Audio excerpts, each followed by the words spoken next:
you're up onto the level where you're actually a legend in your own lifetime. How does that feel? Oh, well, I'm still working at it. My thing is I just want to get better as a player and, have great nights like tonight all the time. Tonight was so much fun. It was really good. It's a very much more intimate affair than you normally play. Maybe 350, 400 people here tonight. And I mean, you've filled stadiums with Supertramp right in recent years as well. Last year, our average show was about 15,000.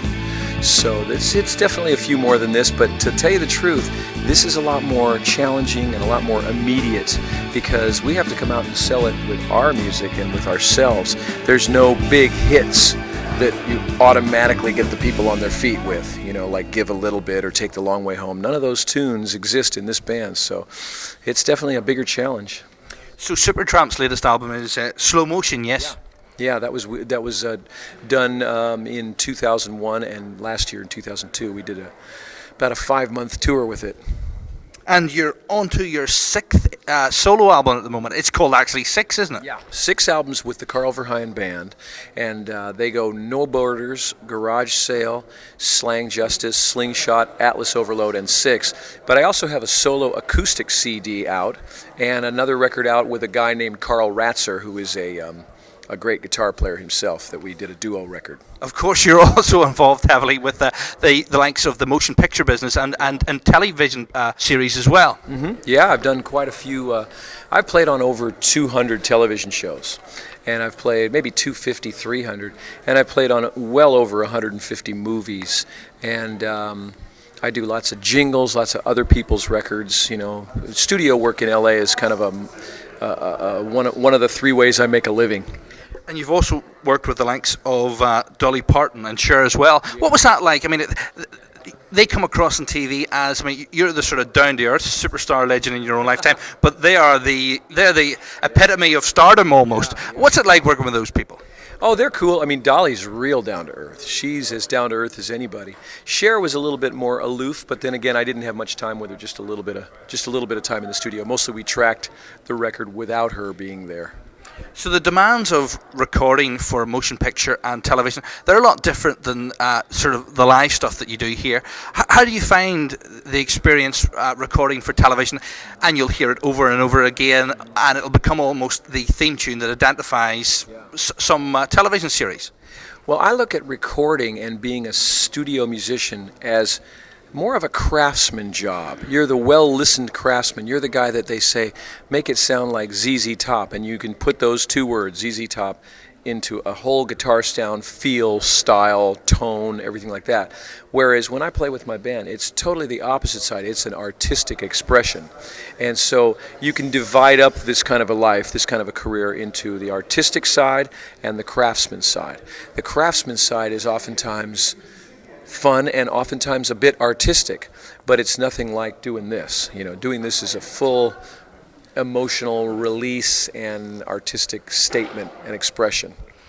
Now, for a while, both in sort of Britain, Europe and America, pop stars have been going the manufactured route. They have television series, film made about pop stars that are almost fake pop stars.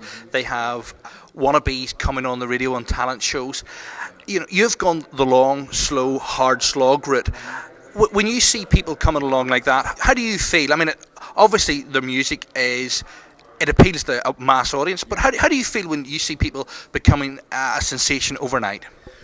Well, oftentimes, and I'm not taking anything away from them because sometimes there's quite a bit of talent, but oftentimes it's not really... It's sort of mass-produced music. It isn't really an artistic thing. It won't be around in 10 years, All the boy bands and all those kind of manufactured things with a television series and a product tie-in and all that. That's just corporate workings and dealings of record companies and stuff. I think that's almost the quickest way out of the music business to a certain extent, You might have this big album, big flash in the pan, but unless you've got the staying power, like Bruce Springsteen does, you don't make any money for the first 3 or 4 records, and then you're gone, Of course, to go back to the sort of, there's the craftsman side, the artistic side, and also you're an educationalist. You've got a CD out which teaches guitar. Yeah. I think is it a video CD or something like that? Video and a CD-ROM and those kind of things, educational things. Yeah. Obviously, young people nowadays, in those fake bands, they're quite often positioned as if they actually play instruments. But in actual fact, they don't play instruments. They may play instruments in real life, but when it comes to performance, they don't play the instruments. Are you hoping to develop the skills of young people to sort of rejuvenate interest in things like playing guitar, playing the drums, playing the keyboard? Definitely. That's a huge goal of mine. And in our day, there was a lot of great musicians, a lot of great jamming musicians. And bands like the Jimi Hendrix Experience, bands like Cream, Led Zeppelin, all those bands, they really played. They really jammed. The Who, and they could play together and make music together. That's what the problem today is. There's not enough bands playing together, not enough music being made together. Synthesized drums and bass and programmed sequenced keyboards and maybe a little manipulated guitar track, but it isn't really like four guys in a room looking at each other with headphones on and playing music. That's a whole different thing. Who would you say inspired you to enter the business? Oh, definitely it was George Harrison in the beginning from the Beatles, and then following him and concurrent with him was Roger McGuinn of the Byrds. I got really into those guys. It was really fun. George Harrison, he had enduring appeal. Unfortunately, he passed away, I think, last year. What is the key to enduring appeal? I think it's about like just continuing to write and come out with new stuff all the time, developing a fan base. Like we've got a good solid fan base all over the world that goes on the internet. I've got a website, and people can go on carlverheyen.com and buy my records. And my little website sells 5 or 6 CDs a day. It's amazing. Shipped to Japan and South Africa and Germany and Australia and Switzerland and France, Denmark, and maybe now Ireland. You never know. Now, in the mid-'80s, you replaced Roger Hodgson as the lead guitarist with Supertramp.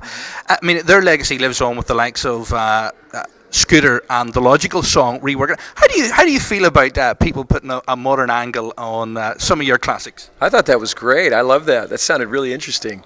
And I think there's been a couple other covers. Supertramp's not a band that people cover their songs too much because the vocals are very quirky when you think about it. The way Rick Davies sings or Roger Hodgson sings, very different.